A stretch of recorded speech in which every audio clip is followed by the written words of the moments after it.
Hello students of class 7th once again welcome to the online classes.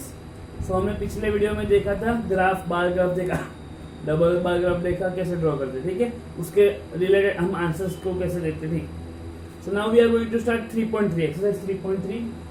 Use bar graph to answer the following questions. हमें एक bar graph दिया हुआ है जहाँ पे x axis पे पेट एनिमल्स दिया हुआ है, वाई एक्सिस पे स्टूडेंट्स दिया हुआ है। पेट्स एनिमल्स में कौन से डॉग्स, कैट्स, रैबिट्स, गोट, अदर्स, और हमें कुछ यहाँ पर दिया हुआ है नंबर्स 2, 4, 6, 8, 10, 12 स्टूडेंट्स। ये हमारा क्या है, नंबर ऑफ स्टूडेंट्स है। अब ये जो 6 नंबर पे हमें इतने स्टूडेंट्स को डॉग पसंद है, इतने स्टूडेंट्स को कैट पसंद है, इतने स्टूडेंट्स को रैबिट्स पसंद है, इतने स्टूडेंट्स को गोट पसंद है, और इतने स्टूडेंट्स को बाकी सब एनिमल्स पसंद है, ठीक है। हमें कुछ आंसर्स देने हैं। तो वो very first one is which is the most popular pet. सबसे ज्यादा पॉपुलर पेट कौन सा है? तो सबसे बड़ी डंडी कौन सी है? कैट वाले पे। So cat is the most popular pet. This is the first question. Then second one, how many students have dog as a pet. कितने स्टूडेंट्स को ज्यादा डॉग पसंद है? तो कितने स्टूडेंट्स को डॉग पसंद है? तो डॉग की जगह कितने? ओके, डॉग में मैंने गलती कर दी है, सॉरी। डॉग की डंडी ऊपर तक है। तो 8 स्टूडेंट्स को डॉग पसंद है, ठीक है। तो यहाँ पे आंसर क्या लिखेंगे हम? सेकेंड में 8 students has dog as a pet, यानी 8 बच्चों को पेट पसंद है, ठीक है। तो ये बार ग्राफ के रिलेटेड हमें ऐसे आंसर देना है। जो सबसे ज्यादा हाईएस्ट है वो हाईएस्ट, लोवेस्ट। अब ऐसा अगर पूछा होता तो how much students like rabbits, तो रैबिट्स में कितने नंबर ऑफ स्टूडेंट्स है? 2, ठीक है। तो ये, और अगर ऐसा भी पूछा गया हो कि विच is the list popular pet, list popular में सबसे कम कौन सा है? रैबिट। ऐसा भी क्वेश्चंस पूछ सकते हैं, ठीक है। तो ये हो गया हमारा question 1। Let us do question 2।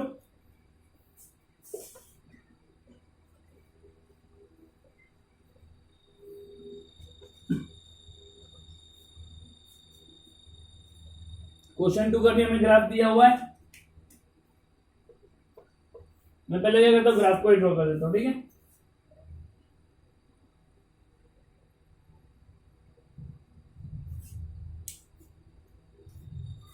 Numbers है हमारे 0, 100 अप टू 600। 0, 100, 200, 300, 400, 500, 600, ठीक है। अब यहाँ पे 1989 के रिलेटेड है हमारा फर्स्ट वाला, 200 के करीबन यहाँ पे कहीं पे है।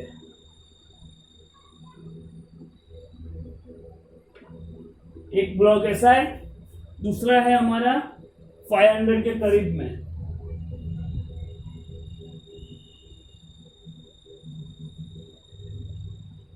एक ऐसा है, तीसरा है हमारा 300 के ऊपर। ये 300 वाला है, और चौथा है हमारा 200 के स्लाइड ऊपर। और एक बच्चा है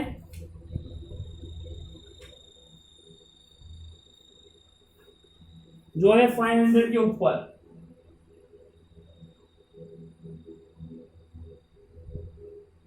ऐसा है, ठीक है। यहाँ पे ईयर्स दिया हुआ है 1989, ये है 1990, ये है 1991, ये है 1992, और लास्ट वाला जो है वो है 1993। ओके, अब देखो क्वेश्चन क्या है। Read the bar graph. Bar graph को रीड करने के बाद which shows the number of books sold by a bookseller during 5 consecutive years and answer the following question। यानी हमें 2 चीज दी है। एक्स एक्सिस पे क्या दिया हुआ है? हमें ईयर्स दिया हुआ है, ईयर्स, और वाई एक्सिस पे क्या दिया हुआ है? Number of books.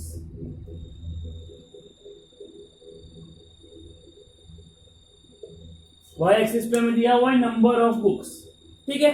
अब हमें इसके कुछ क्वेश्चंस के आंसर्स देने। The very first one is about how many books were sold in 1989, 1990 and 1992. 1989, 1990 और 1992 ये तीन में कितनी बुक सोल्ड हुई है वो हमें पता लगाना है। तो ये देखो कहाँ तक जा रहा है, 100-200 के बीच में और 150 से थोड़ा ऊपर है, यानी करीबन 180 के आसपास है। एग्जैक्ट तो हम नहीं बता सकेंगे, ग्राफ पे आप देखना, ग्राफ पे आपको पता चल जाएगा करीबन कितने होंगे।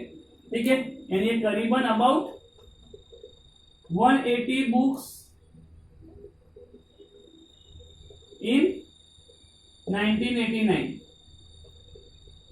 Sold in 1989। वैसे ही अब बात करते हैं 1990 की, तो 1990 की 400-500 के कहीं पे बीच में है, तो करीबन 480 तो नहीं, बट 480 से थोड़ा कम है, right. So about 475 books sold in 1990 and about 1992 में कितना हो रहा है, 1992 में 200 के थोड़ा ऊपर, तो अबाउट 225 बुक्स सोल्ड इन 1992। सो 1989 में कुछ करीबन 180 बुक्स है, 1990 में करीबन 475 है और 1992 में करीबन 225 बुक्स है। ठीक है, ये हमने बुक्स इतनी सेल की ये वाले ईयर में।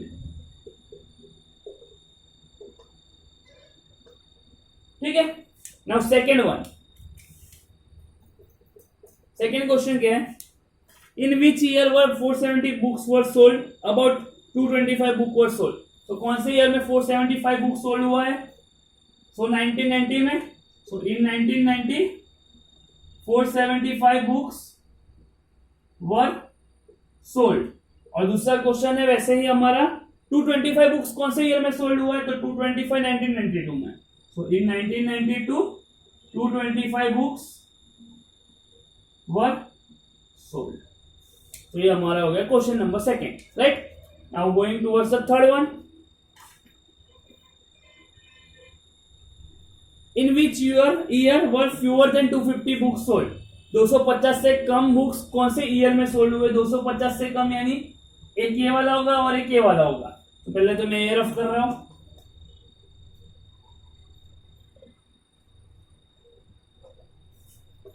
ठीक है। सो इन 250 और उससे कम कितने कौन से ईयर में बुक हो रहे, 1989 और 1992। So in 1989 and 1992 200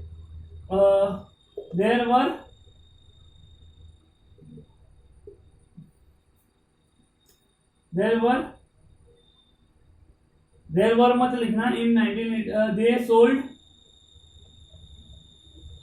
fewer than 250 books. ठीक है, then fourth one, can you explain how you estimate the numbers of books sold in 1989। तो हम एक्सप्लेन कैसे करेंगे, by reading the graph. So by reading the graph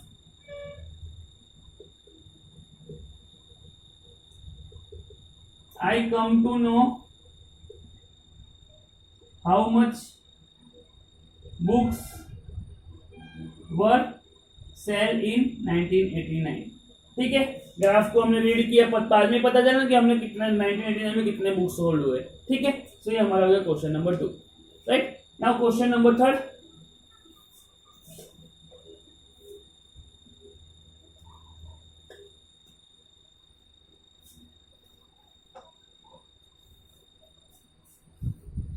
so question number 3 is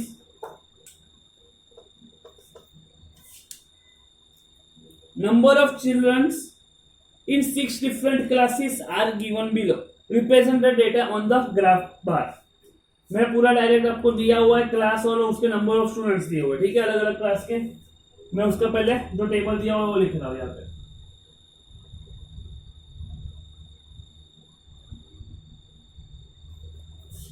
आपको ऐसा दिया हुआ है, मैं वर्टिकली ड्रॉ कर रहा हूं, ठीक है। क्लास और number of children, class number of children, ये दो चीज दी हुई है। क्लास है 5th 6th 7th 8th 9th 10th, 5th, 6th, 7th,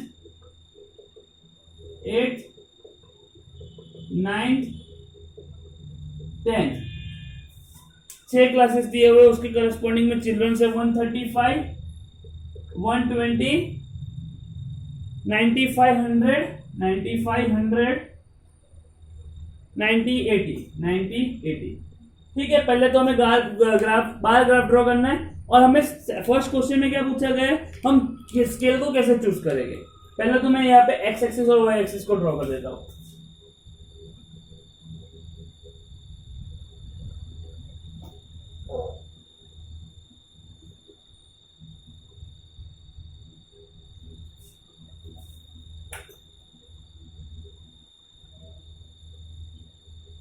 ये हमारी हो गई एक्स एक्सिस, ये हो गई Y axis, right. This is the X axis and this is the Y axis, okay. So and this is the origin, इसको हम बोलते हैं ओरिजिन। अब हमें क्या करना है, पहले तो क्लास जो दिया हुआ है वो हम यहाँ पे पुट करेंगे, और जो नंबर ऑफ चिल्ड्रन है वो हम यहाँ पे पुट करेंगे, नंबर ऑफ चिल्ड्रन, राइट। तो क्लास में कौन से पहले मैं वो कर देता हूं, 5th, 6th, 7th, 8th, 9th, 10th। ठीक से लिख देता हूं, sorry.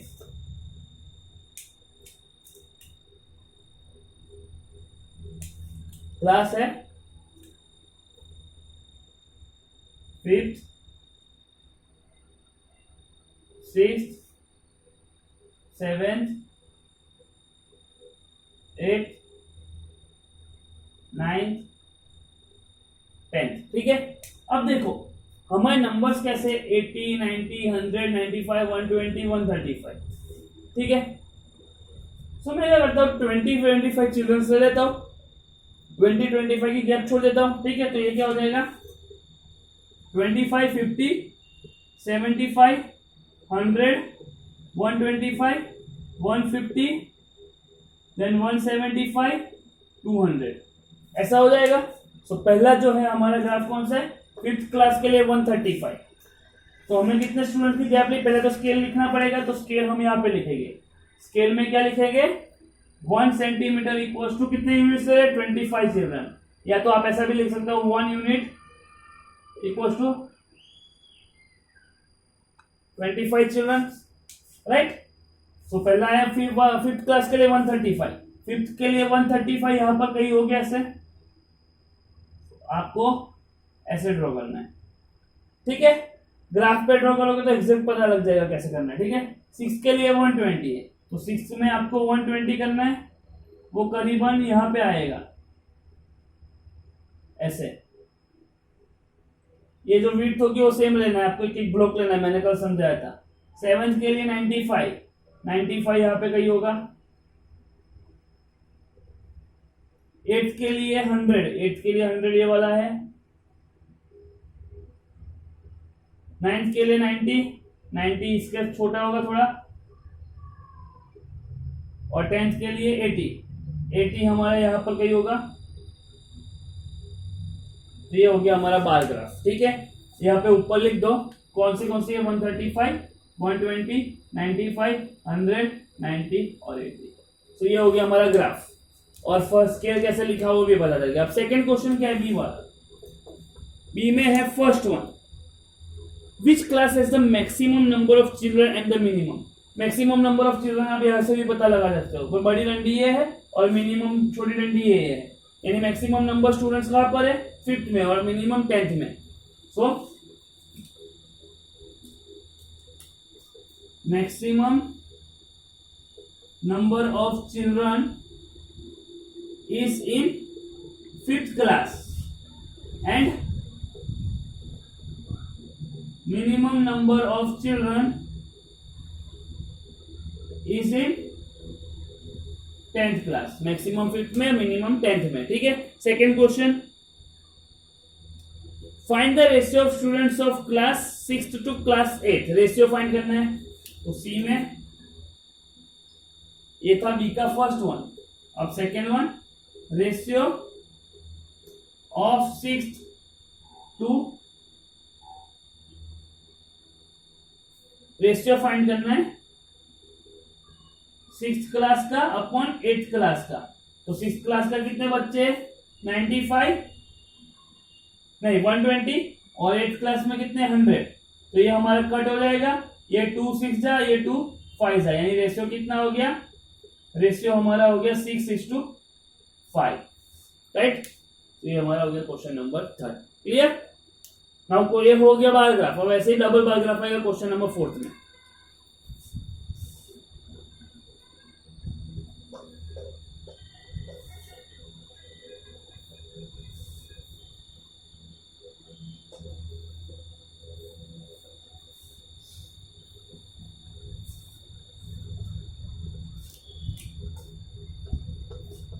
Question number 4 is performance of students in the first term and the second term data given. Draw a double bar graph choosing appropriate scale and answer the following question. हमें दो चीज दी है, subject दिया हुआ है, first term subject दिया हुआ है और 2 टर्म्स के मार्क्स दिए हुए हैं। ठीक है, यहाँ पे मैं ड्रॉ कर दे रहा हूं।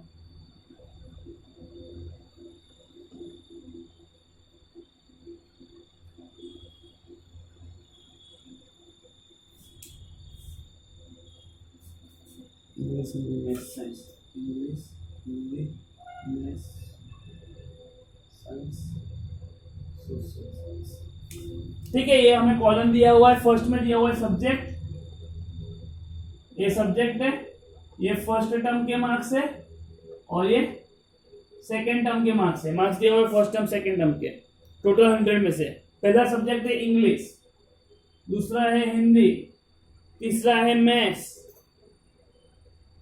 चौथा है साइंस और लास्ट में है एसएसटी। इंग्लिश में मिले 67 और 70, हिंदी में मिले 70 to 65, 88 99 95, 81 85, 73 75। ये दिया हुआ है, हमें इसका डबल बार ग्राफ ड्रॉ करना है। ठीक है, डबल बार ग्राफ ड्रॉ करने के लिए मैं एक एक्स एक्सिस और वाई एक्सिस ले, ये ओरिजिन, ये एक्स एक्सिस, ये वाई एक्सिस। अब मैं क्या करता हूं, 10-10 की गैप ले लेता हूं। अब 20-20 की गैप ले लोगे तो भी कोई इश्यू नहीं है, बट 10-10 की गैप ले लो वो ज्यादा अच्छा रहेगा। ठीक है, सो ये 10 20 30 40 50 60 70 80 90 100। यानी स्केल क्या लिखोगे आप, 1 यूनिट इक्वल्स टू कितने हैं, 10 मार्क्स। 10 मार्क्स ले रहे, यहां पे क्या ले रहे हैं हम, सब्जेक्ट लेंगे और यहां पे होगा मार्क्स, राइट। अब डबल बार ग्राफ ड्रॉ करना है। सब्जेक्ट पहले लिख देते हैं, कौन से है। एक है हमारा इंग्लिश, एक है हमारा हिंदी, एक है मैथ्स, एक है साइंस और एक है एसएसटी।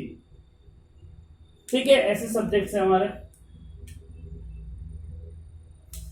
अब इसके डबल बार ग्राफ ड्रॉ करने हैं। तो देखो, फर्स्ट टर्म में 67 है, इंग्लिश मार्क्स में 67 यहां पर कहीं होगा।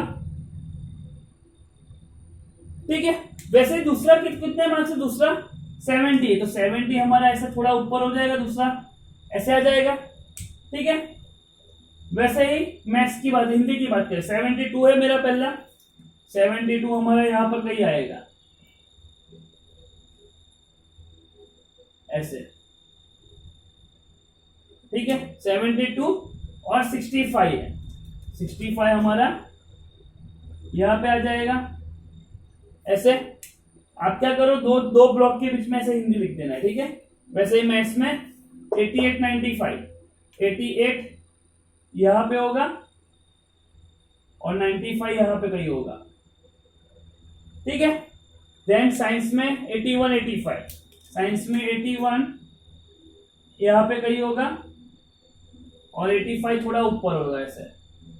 ठीक है। SST में 73 75 73 75 73 हमारा यहाँ पे होगा और 75 थोड़ा ऊपर हो जाएगा, ठीक है।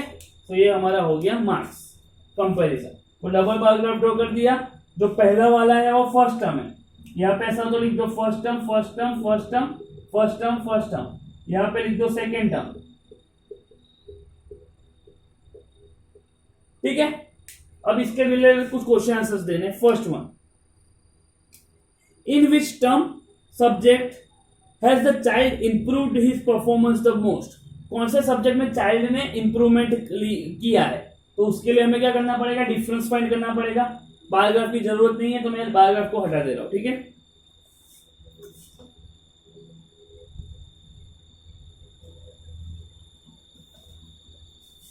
तो पहले मैं डिफरेंस फाइंड कर देता हूं मार्क्स के। Now difference of marks for English, English के लिए कितना हो जाएगा 70 माइनस 67 3 मार्क्स। हिंदी के लिए 65 माइनस 72, तो ये कितना हो जाएगा -7 मार्क्स, -7 हो जाएगा, right. 84 for maths 95 minus 88, 95 minus 88 को 77 मार्क्स हो गया। देन साइंस के लिए 85 माइनस 81 4 मार्क्स और एसएसटी के लिए 75 माइनस 73 2 मार्क्स। तो किसमें सबसे ज्यादा इंप्रूवमेंट हुआ है, सबसे ज्यादा डिफरेंस किसका, मैथ्स का। तो मैथ्स में सबसे ज्यादा इंप्रूवमेंट हुआ है, तो फर्स्ट का आंसर क्या होगा, in mathematics child improved his performance। ठीक है। Then second question, in which subject the, यहां पे मोस्ट लिख देना, improve his performance the most. अब सबसे ज्यादा कम लिस्ट किस में है, माइनस वाला नहीं लिखना, लिस्ट तो हमारा एसएसटी में, तो इन एसएसटी चाइल्ड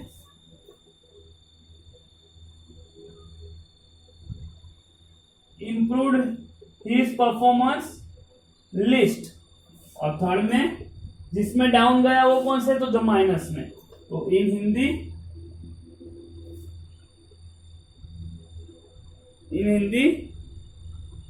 चाइल्ड गोन डाउन हिज परफॉर्मेंस,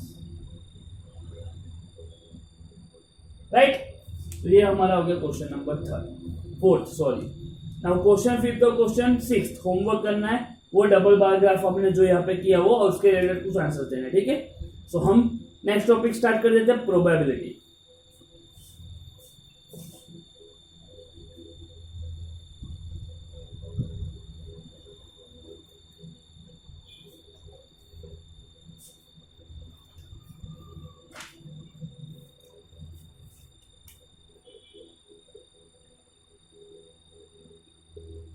प्रोबेबिलिटी क्या होता है, चांसेस। अगर मैं बोलूं आज वेदर मेरा आज धूप है, तो मैं बोलूं कि शाम तक मुझे शायद बारिश गिर सकती है, तो उसके चांसेस भी है और चांसेस नहीं भी है, शायद वेदर चेंज हो जाए और बारिश गिर भी जाए, ठीक है। अगर मैं बोलूं कि सनराइज इन द वेस्ट, तो वेस्ट में कभी भी सनराइज नहीं होता, तो उसकी प्रोबेबिलिटी क्या होगी 0। ईस्ट में से हमें पता है कि वो ईस्ट तो राइज होने ही वाला है, तो उसकी प्रोबेबिलिटी 1 होगी। तो प्रोबेबिलिटी मतलब चांसेस, ठीक है। मैंने कॉइन को टॉस किया तो हमें 2 आउटकम मिलते हैं, एक होता है हेड और एक होता है टेल। दोनों के चांसेस कितने हैं 50-50%। 50-50% यानी हमारे पास टोटल 2 आउटकम है, हेड और टेल। हेड के चांसेस 1 है यानी इसकी प्रोबेबिलिटी हाफ हो गई, और टेल के चांसेस भी 1 है, उसकी प्रोबेबिलिटी भी हाफ हो गई। तो ये हमारा हो गया प्रोबेबिलिटी, राइट। जिसका चांसेस क्या होता है वो हमारी होगी प्रोबेबिलिटी, ओके। तो वो एक इवेंट है, प्रोबेबिलिटी यानी हमने एक एक्सपेरिमेंट लिया, कॉइन एक्सपेरिमेंट लिया, वो टॉस किया तो हमें आउटकम मिले, इसे बोलते हैं आउटकम। हेड और टेल को आउटकम बोलते हैं। अब मैंने उसमें एक इवेंट लिया, इवेंट मैंने क्या लिया कि मुझे हेड मिल रहा है, तो उसकी प्रोबेबिलिटी फाइंड की, event of head is half, probability of event of head is half. वैसे ये भी हमारा एक इवेंट की प्रोबेबिलिटी हो गई, ठीक है। सो मैंने एक एक्सपेरिमेंट किया, एक्सपेरिमेंट से कुछ आउटकम मिले, आउटकम से हमें कुछ प्रोबेबिलिटी मिली। सो प्रोबेबिलिटी हमें कुछ एक्सपेरिमेंट दिया होगा, कुछ इवेंट लिया होगा, तब हम प्रोबेबिलिटी फाइंड कर सकते हैं। अगर मैं बोलूं कि फाइंड द प्रोबेबिलिटी डायरेक्टली तो मैं ऐसा नहीं बोल सकता हूँ। किसकी प्रोबेबिलिटी फाइंड करना है वो आप पूछोगे तो मैं बोलूंगा कि 51 मार्क्स, अरुण को 51 मार्क्स मिले आउट ऑफ 50, तो is that possible? It is, उसकी प्रोबेबिलिटी क्या है? तो प्रोबेबिलिटी क्या है? 0 है। कभी भी 50 मार्क्स में से 51 मार्क्स नहीं मिलेंगे, गुड राइटिंग के भी नहीं मिलेंगे, राइट। तो ये हो गया हमारा probability. So it is nothing but simple language में हम उसे बोलेंगे चांसेस। अब प्रोबेबिलिटी हम देखो, मैंने 25 टाइम्स कॉइन को टॉस किया, ठीक है। मुझे उसमें से 19 बार हेड मिले, 6 बार टेल मिले, 25 बार हो गया, 19 बार हेड और 6 बार टेल मिले, ठीक है। अब मैं अगर बोलूं कि प्रोबेबिलिटी ऑफ हेड क्या है, तो आप कैसे लिखोगे? हेड की प्रोबेबिलिटी क्या, कितनी बार हेड आए? 19 अपॉन टोटल कितने कॉइन में कितने चांस कितने किया हमने? 25। तो ये 19/25 प्रोबेबिलिटी। वैसे प्रोबेबिलिटी ऑफ टेल में बोलूं, टेल को कितनी बार मिला हमें? 25 में से 6, तो 6 डिवाइडेड बाय टोटल कितने थे? 25। तो ये प्रोबेबिलिटी हम ऐसे फाइंड करते हैं, जो हमने आउटकम लिए वो upon total number of outcomes, right. तो दिस इज प्रोबेबिलिटी। तो इसके रिलेटेड एक एक्सरसाइज है वो कर लेते हैं, फिर हमारा चैप्टर खत्म। Okay,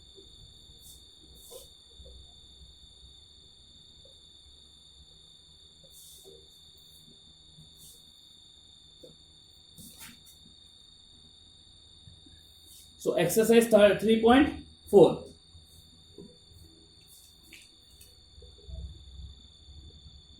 So first question is, tell whether the following is certain to happen, impossible or can happen but not certain. Okay, हमें कुछ इवेंट्स दिए हुए, वो कभी कभी होते हैं, वो बताना है। कभी कभी नहीं भी, इम्पॉसिबल ही होगी, इम्पॉसिबल इवेंट है या नहीं, या होते हैं और कभी कभी ही होते हैं, ऐसा बताना है। कौन से इवेंट ऐसे हो गए? तो पहले मैं सब इवेंट्स लिख देता हूं। First one, you are older then, you are older today then yesterday. This is the first one. Second one is a tossed coin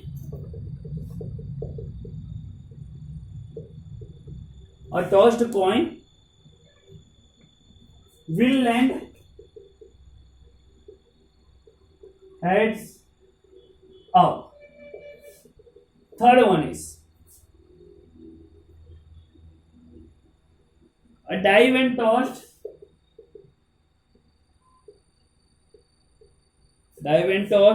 shall land up with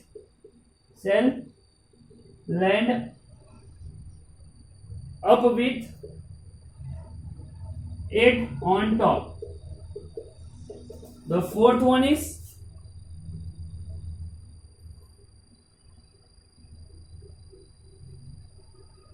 the next traffic light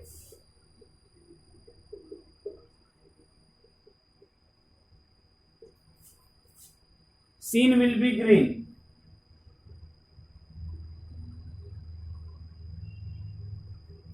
And fifth one is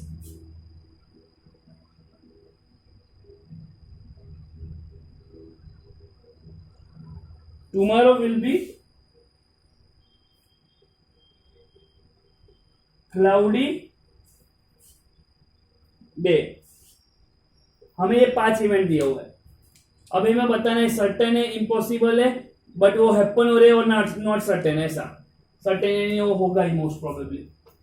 you are older today than yesterday. आज आप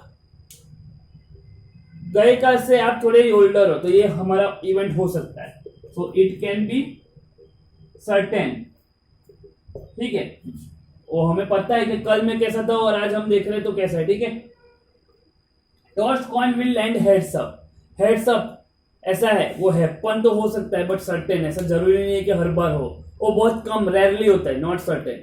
ये हमारा कभी कभार हो सकता है ऐसा, बट उसमें क्या होगा, नॉट सर्टेन, वो रेयरली ही होगा, क्योंकि हेड से मैं कॉइन को मैं टॉस कर रहा हूँ, कभी कभार ऐसा होता है कि वो ऐसा खड़ा रहता है, ठीक है।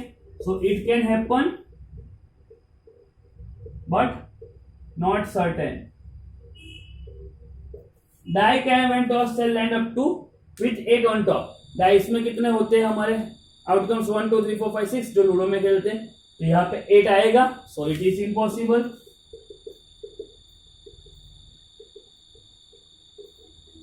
Next traffic light seen will be green. Next traffic light हमें ग्रीन ही मिलने वाली, वो कैसे पता चलेगा।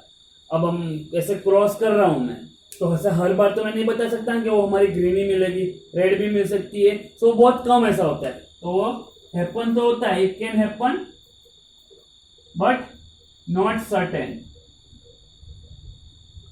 क्लाउडी डे, तो ये भी हमारा वही होगा, it can happen but not certain, ठीक है। तो ये हमारा होगा question first. Now let us do question 2।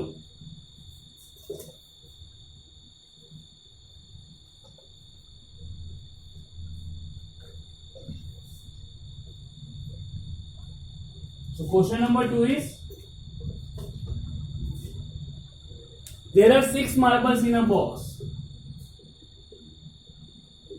एक बॉक्स में 6 मार्बल्स है विथ नंबर्स 1 to 6। उसके नंबर्स कैसे है, उसको नंबर्स दिए हुए हैं 1 2 3 4 5 6 ऐसे नंबर्स दिए हुए हैं, ठीक है। What is the probability of drawing a marble with number 2। Probability क्या है कि वो मार्बल हमें नंबर 2 वाला ही मिल रहा है, ठीक है। तो first one, probably marble drawing with number 2। Number 2 कितनी बार आ रहा है हमारा, 6 मार्बल है, नंबर 2 एक ही बार आ रहा है, तो उसकी प्रोबेबिलिटी क्या होगी, 1 डिवाइडेड बाय टोटल कितना है 6, that's it. Same way second, probability of drawing a marble with number 5, marble drawing with number 5, same probability. देखो हमारे सबके सब नंबर एक ही बार आ रहे हैं, तो उसकी प्रोबेबिलिटी हमेशा 1 डिवाइडेड बाय जो नंबर होगी वही होगी, सो 1/6 1/6, that's it, okay. Same way question number 3, a coin is flipped to decide which team starts the game। Coin हम उछालते तो उसके हम पता लगाता है कि कौन सी टीम हमारी गेम स्टार्ट करेगी। अगर हेड आएगा तो ये टीम ऐसा ऐसा बोल देते, ठीक है। What is the probability that your team will start. What is the probability that your team is start. अब कॉइन की पॉसिबिलिटी क्या है, कॉइन हैज 2 पॉसिबिलिटी,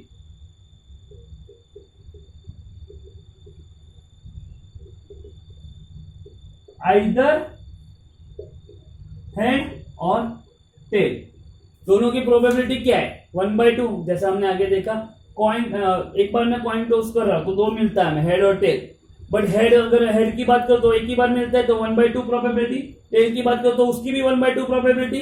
तो probability of starting the game क्या हो गया, कोई भी टीम, दो में से कोई भी एक टीम को स्टार्ट करना ही, तो उसकी प्रोबेबिलिटी क्या हो गई, स्टार्टिंग द गेम इज 1/2, ठीक है।